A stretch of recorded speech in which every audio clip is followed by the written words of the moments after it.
হযরত শাহজালাল আন্তর্জাতিক বিমানবন্দরে যুব ও ক্রীড়া মন্ত্রণালয়ের উপদেষ্টা আসিফ মাহমুদ সজীব ভুঁইয়ার ব্যাগে গুলির একটি ম্যাগাজিন পাওয়া গেছে। রোববার সকালে স্ক্যানিংয়ের সময় ম্যাগাজিনটি শনাক্ত হয় বলে নিশ্চিত করেছেন বিমানবন্দরের নির্বাহী পরিচালক group captain SM. Ragib Samad.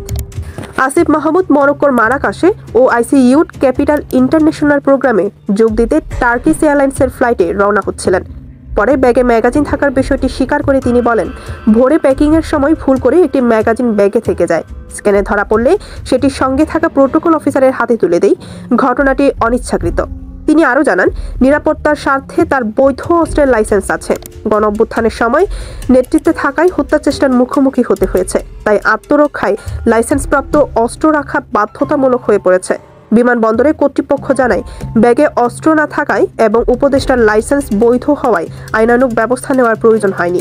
এদিকে সংবাদ মাধ্যমে খবর সরাতে চাপ দেওয়ার অভিযোগ অস্বীকার করেছেন আসিফ মাহমুদ। ফেসবুক পোস্টে তিনি লিখেছেন, চাপ দিয়ে নিউজ সরানোর অভিযোগ মিথ্যা। আমি ফ্লাইটে ছিলাম, অনলাইনে এসে পরে দেখি কত কিছু ঘটে গেছে। ডেস্ক রিপোর্ট, খবরের দেশ।